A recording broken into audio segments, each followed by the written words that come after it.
नमस्कार दोस्तों, कस्बा 24 में आपका स्वागत है।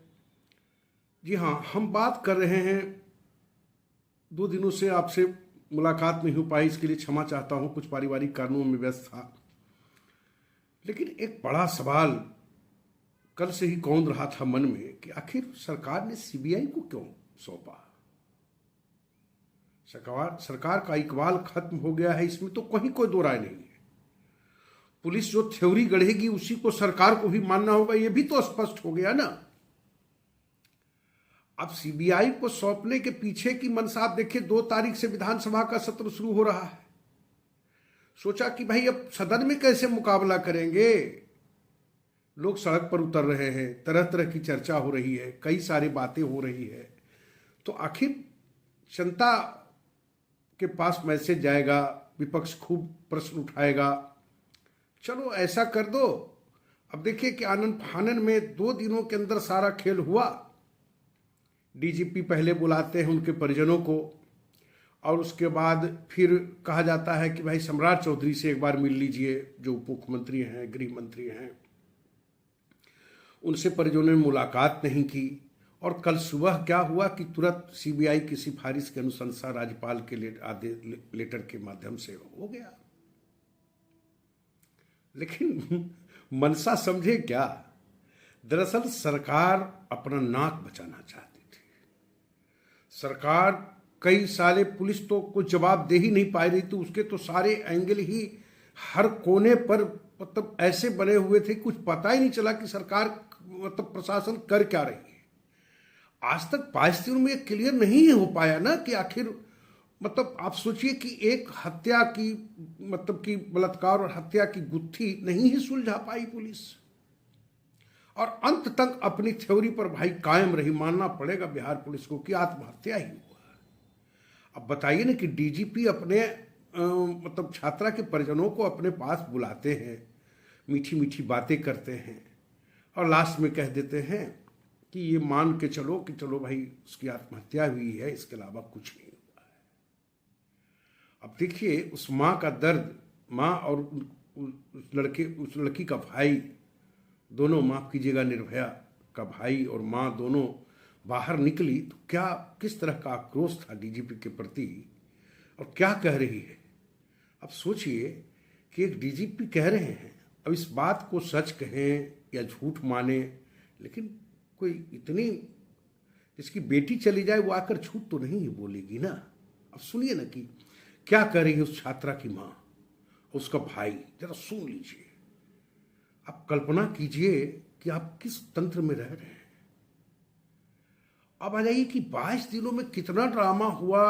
अब बताइए ना कि 3 तारीख को माफ कीजिएगा 6 तारीख को उसकी बच्ची की मतलब कि के साथ घटना घटती है,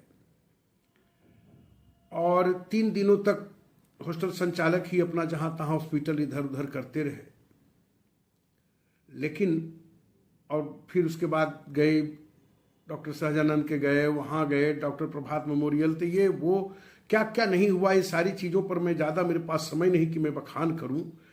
लेकिन आप सोचिए ना कि पुलिस को लेकर के जिस तरह की बात उसकी माँ और उसका भाई ने कहा कि डीजीपी ने मुझसे कहा कि भूल जाओ, उसका आत्महत्या ही हुआ है। ये कितनी बड़ी बात है। आप सुनिए पहले का बयान। मेरी बेटी क्या न्याय देगा?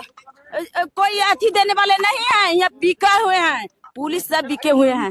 गड्डी मिला है, हम गड्डी नहीं दे रहे हैं। पुलिस डीएसपी रहे चाहे एसपी रहे, चाहे कौन चौधरी हैं, कौन चौधरी तो बुला रहे हैं कहानी पुलिस। यहाँ हम न्याय के लिए आए थे, यहाँ हम न्याय के लिए आए थे। न्याय का एक भी रूप हमको मिल नहीं रहा है यहाँ, और इस तरह किया जा रहा है, लग रहा है कि कुछ न कुछ हम ही लोग दोषी हैं। ये सम्राट चौधरी जी बुला रहे हैं, बताइए हम किस बेसिस पे उनसे मिले? यहाँ डीजीपी साहब कुछ बोल रहे हैं, वो कल बोला गया सर, इसके बारे में तो माँ ही बताएगी। माँ बेचारी रो के निकल रही है। आप लोग नाराज दिख रहे हैं, बात नहीं हो रही जो होना चाहिए। बात होती तो फिर नाराज क्यों निकलते? नहीं अब जरा इधर आइए, अब देखिए कि वहाँ से आपको इतिहास उठाते हैं कि 6 तारीख को मौत होती है, फिर 9 तारीख को ये मतलब कि उस माफ़ कीजिएगा 9 तारीख तक तो यूं ही चलता रहा, 9 को FIR दर्ज होता है, 3 दिनों तक सारे सबूत खंगाल दिए गए, इसकी चर्चा तो हम कर ही चुके हैं।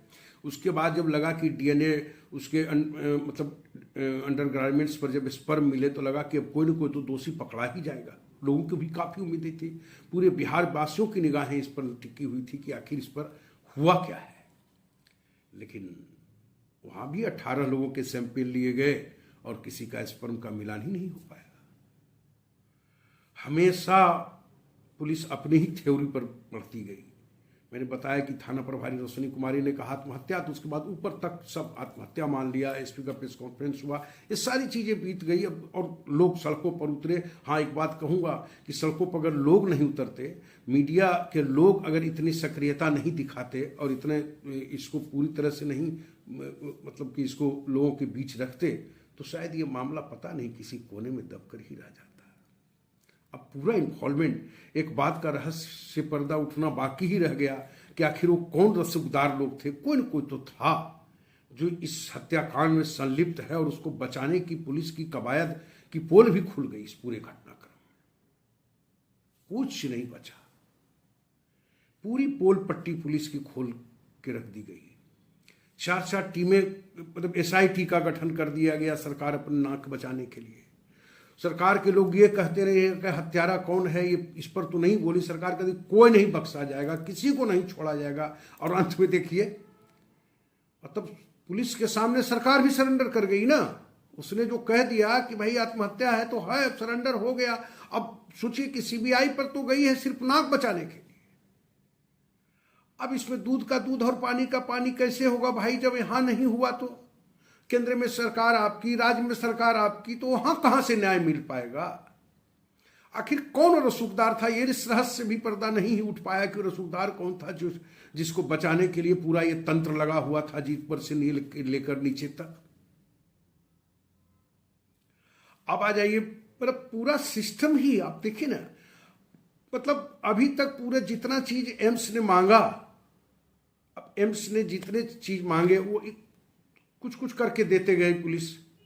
काफी देर हो गया, अभी तक एम्स की भी रिपोर्ट नहीं आई। सबको इंतजार है कि एम्स की रिपोर्ट में क्या कुछ आता है, क्या हुआ था उसके साथ। अब कई ऐसी चीजें हैं जो कि सच में पुलिस की साख पर तो बट्टा लगा है, इसमें कहीं कोई दो राय नहीं। इस तरह का होगा, इस तरह की चीजें सामने आएगी। एक हत्या की गुत्थी 22 दिनों में नहीं सुलझा पाई बिहार पुलिस। अरे CBI को क्यों सौंपा सरकार ने, ये तो मैं समझ गया कि सदन की कार्यवाही शुरू होने जा रही है, लेकिन पुलिस के लिए शर्मनाक है ही। और सरकार के नुमाइंदे बार बार कहते हैं कोई दोषियों को बख्शा नहीं जाएगा, दोषियों को बख्शा नहीं जाएगा। कहां गया दोषी? मतलब सरकार भी उसी थ्योरी पर काम कर रही थी कि चलो भाई पुलिस ने कहा कि आत्महत्या तो आत्महत्या, इसके आगे कुछ रिसर्च नहीं कर पाई पुलिस। इतनी भद पिटेगी बिहार पुलिस की, ये मैंने भी इतनी कल्पना नहीं की थी। हम भी 25 सालों की पत्रकारिता में ऐसा मैंने नहीं देखा। और सरकार की, विपक्ष की तो खैर बात ही मत कीजिए। विपक्ष तो लग रहा है कि जैसे जो मेन विपक्ष है वही सोया हुआ है। वो तो भला मानिए कि पप्पू यादव और प्रशांत किशोर की सक्रियता, लोगों का सड़कों पर उतरना, किस तरह से कैंडल लेकर के आंदोलन करते हुए जब छात्राएं बाहर निकली, लोग निकले सड़क पर, मीडिया का पूरा जो परत दर परत खोलना। और जाते जाते एक बात और कहूँगी, पत्रकारों को भी, कुछ पत्रकार तो ऐसा कर रहे थे, कोई कहीं का पार्टी बना हुआ था, कोई कहीं का पार्टी बना हुआ था। इससे भी बड़ी भद पिटी, और पता नहीं कौन सच बोल रहा था, ये तो समझ में नहीं आया। अरे भाई, पूरा तंत्र जिसके लिए लगा हुआ वो नहीं पता कर पाई, तो तुम बैठ करके कैमरे के पास क्या बहस कर रहे हो? कोई डॉक्टर को धिक्कार रहा है, कोई मतलब उसके परिजन को दोषी बता रहा है। पुलिस तक तो अभी तक परिजनों में ही ढूंढती रही, उसी के 5 परिवार का सैंपल लिया। कौन आता था, कौन जाता था, क्या था, कोई CCTV कैमरा नहीं, कुछ नहीं, कोई मटेरियल तक इकट्ठा नहीं कर पाया। सैंपल का मिलान कैसे हुआ? चादर धो दिए गए, फलाना हुआ। कहीं से तो अंडरगारमेंट वाला मिला, उसमें भी कौन लोगों के लिए गए, कौन लोग था, कौन किसको बचा रहा था, इन सब चीज़ों से अब तक पर्दा नहीं उठ पाया। और लास्ट में यही कहूँगा कि सरकार ने सीबीआई को इसलिए सौंप दिया ताकि विपक्ष को भी संतुष्ट कर दे, लोगों के मन में भी ये लगे कि चलो भाई अब तो सीबीआई जांच करेगी। लेकिन भैया क्या करेगी सीबीआई? जब तुमने कुछ सबूत छोड़े होंगे तब ना सीबीआई काम करेगी। सीबीआई क्या डंडे के जोर से काम करेगी? तो ये एक तरह से कहें कि इस दर्दनाक मौत कर भाई पुलिस ने तो भाई दिखा दिया कि वो जो चाहेगी वही होगा।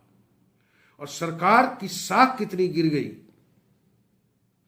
कि पूरी चर्चा का विषय बनेगा ही ना देश और दुनिया में कि आखिर एक हत्या हुई, एक बच्ची की हत्या हुई और उसकी गुत्थी बिहार पुलिस सुलझा नहीं पाई, सीबीआई को सौंप दिया गया। अब क्या उम्मीद की न्याय करना है, लेकिन इतना जाते जाते जरूर कहूंगा पुलिस से लोगों का भरोसा उठ चुका है।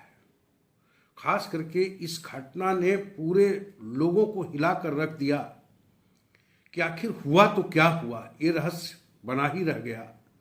और पुलिस ने जो थ्योरी गढ़ी उसी थ्योरी पर अंत तक कायम रही। और कैसे उसके माँ बाप को जिस तरह से डीजीपी ने परस्यू करके आत्महत्या बताने का, उसको परस्यू करने का पुलिस के तरफ से चारों तरफ से कैसे उसको घेरा गया, उसके परिजनों को, ये सब चीज़ें याद तो रहेगी। चलते हैं, मिलेंगे किसी और खबर के साथ। लेकिन इस पूरे घटनाक्रम से मैं आहत हूँ। आहत इसलिए हूँ कि वो तो चली ही गई, इसकी गुत्थी नहीं सुलझा पाई बिहार पुलिस। और सरकार अपने फायदे के लिए सीबीआई को सौंप करके फिर इसको ठंडे बस्ते में डालने का जो उसका कुत्सित प्रयास था गवर्नमेंट का, वो भी कामयाब रहेगी। मिलेंगे किसी और खबर के साथ, तब तक के लिए आज्ञा दीजिए। कस्बा 24 के लिए पटना से मृत्युंजय कुमार।